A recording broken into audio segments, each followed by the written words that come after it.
Hello everyone. So in yesterday's video, I was explaining how the market has cycles. It would take usually around 3 weeks while the market is this bearish for the past year. It would take about 3 weeks for us to consolidate, pop upwards, and then basically make another low.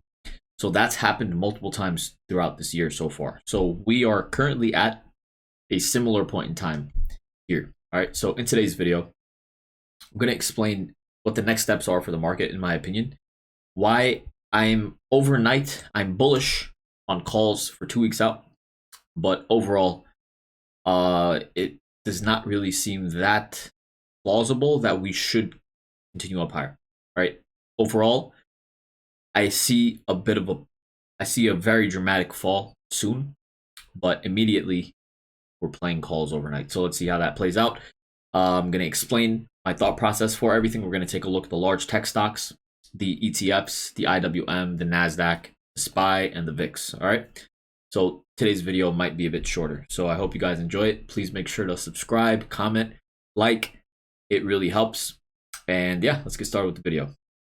Okay, so I touched on this yesterday, but what's important to understand right now is that during the months of April and May, tech often does not outperform. Tech actually does worse, right? So what keeps the market up is the industrials and consumer-oriented stocks. So one of the thought processes that I have is during this time period, people get tax returns back. When they get their tax returns, they put it back into the economy. And once they're paying for things, goods, service, once they're basically paying for things, other than, they're paying for things that are economically sensitive, the stocks that are economically sensitive, consumer staples, industrials, things that are very economically sensitive, a part of the IWM as well. So once people put their money into those things, those are the things that ends up outperforming during this time period historically, during April and May. Tech does not. So one of the main things is that if large tech stocks start to show a lot of weakness, while the SPY is still holding itself up above support, then it's a recipe for disaster, because what we've seen time and time again is that when tech shows a lot of weakness, we saw Tesla, Apple, Microsoft, Google, these other stocks, historically we were looking at 2021, how back during that time period, they were very, very heavy. They were falling very heavily. They were very bearish, but the market was very bullish, and it was actually making new highs. So that was a huge discrepancy. And as the market was making new highs, as the SPY was making new highs, it was a bull trap. So similarly, this is somewhat of a similar situation. We can see that Tesla is clearly showing a lot of weakness, right? But it's not entirely the exact same situation because these other tech stocks. So let's just quickly just look at how the other tech stocks are looking at the moment. All right. Apple, it doesn't immediately look very, very bearish, right? Things are still looking good, right? Nvidia, same concept. Google, same concept. Microsoft, Amazon is actually, was still making new highs, but this is a reversal candle on Amazon. But overall, they're not super, super bearish, right? We haven't seen that just yet, except on Tesla. So basically, my thought process is currently, right, on the SPY, we're in a rising wedge, right? The rising wedge, from a technical standpoint, we're holding above this level of support, above 412. We've held 410 time and time again as we came back and tested it. And that's been a level that we bounce off of. So from the standpoint of this rising wedge pattern, there is a lot more room to go to the upside. So if we bounce off of this level here from tomorrow, there's a lot of potential room to the upside before we retest the upper level of the rising wedge, right? But the issue is that because we're in a rising wedge pattern and on a shorter term, right, this is a bear flag. So bear flags are very, very bearish patterns. And what we want to see for a break of a bear. So first of all, bear flags are very bearish, right? What we see right now is this is a bear flag, right? Generally what ends up happening is we see the length of the flagpole as a downward target from the break of the flag. So there's a lot more room to the downside if currently with this pattern. Overall, we're in a bearish pattern on a macro level as well with the rising wedge as well, right? But my point is that there immediately, if we do want to be bullish, there's more room to the upside.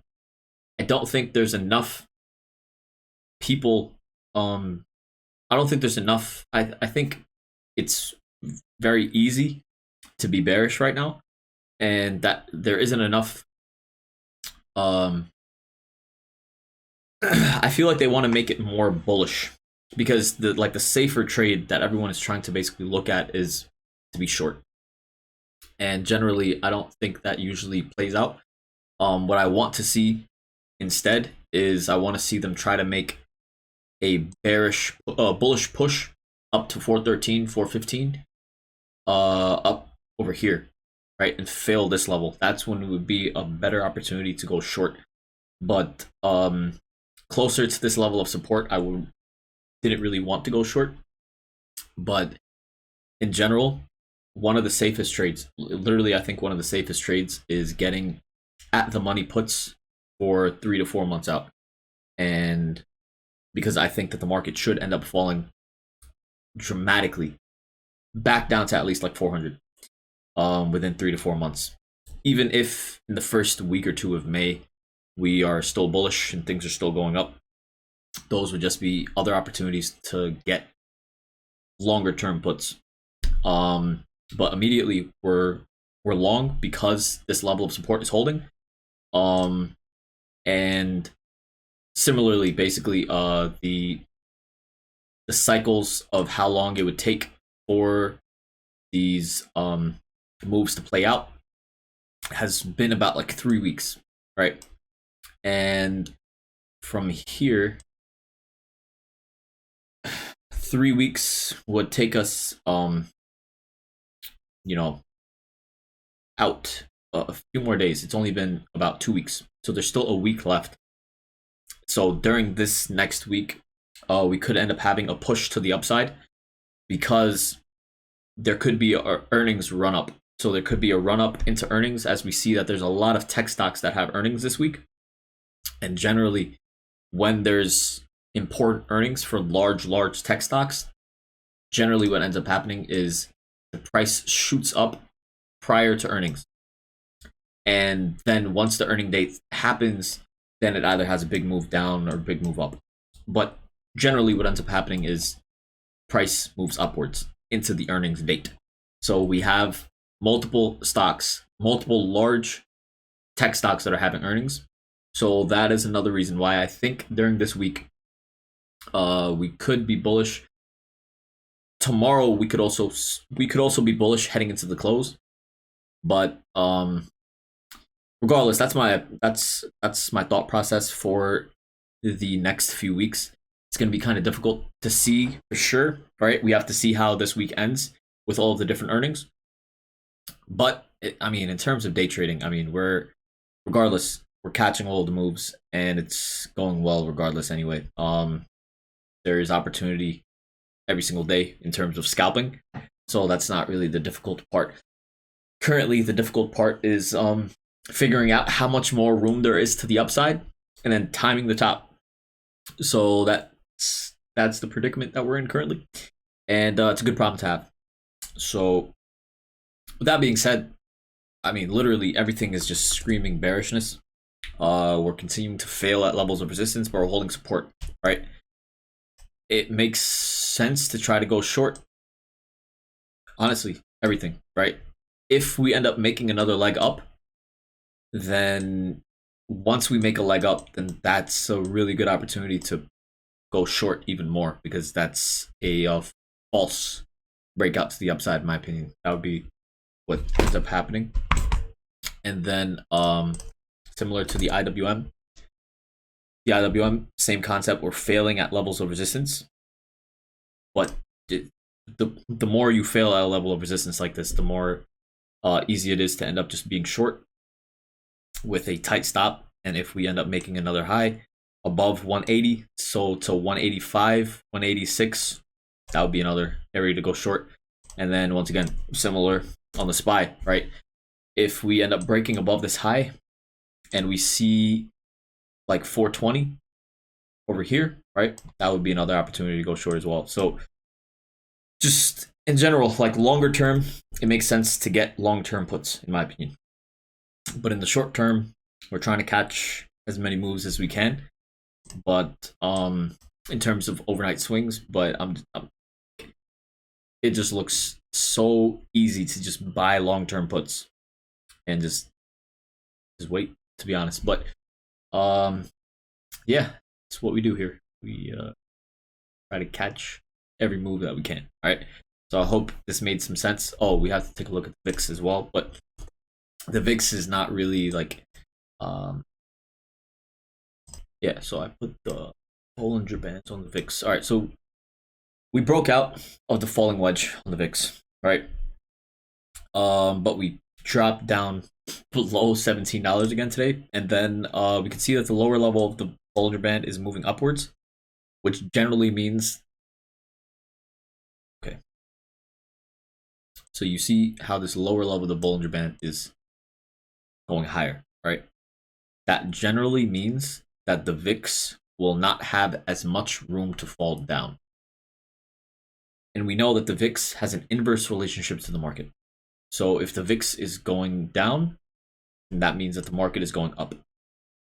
And if the downward potential on the VIX is being stopped, that means that the upward potential of the market is going to be stopped. That means that there is not as much room to the upside for the SPY. So that's basically what the VIX is showing us in terms of the B band. And yeah, aside from that, we basically just have to see how the market responds during this week for the earnings. I'm very excited to see which direction everything plays out. And once again, overall, I am bearish on the market. But in the short term, I want us to get a bounce back to 414, 415. That would be very, very nice, to be honest. But I think that's just my greed talking. But right now, it just makes the most sense to have longer term puts. And if worst case, it ends up breaking above, right? Then you have a nice, sweet, tight stop loss above at 3 points above, and you basically we could reshort after the impulsive move to the upside, and then from here, from up here, you would have an even better risk reward and a much lower downside potential. So I mean, yeah, I'm just excited. We're just trying to catch the best opportunity to capture the most amount of potential. But overall, once again, safest trade, 3 to 4 months outputs automatically, in my opinion. But I'm not a financial advisor, not financial advice. And I hope you guys enjoyed today's video. Yeah, there's not really much else for me to talk about. But yeah, if you guys enjoyed today's video, please make sure to like, comment, subscribe, do all that good stuff. And I will see you guys bright and early tomorrow morning. Thank you.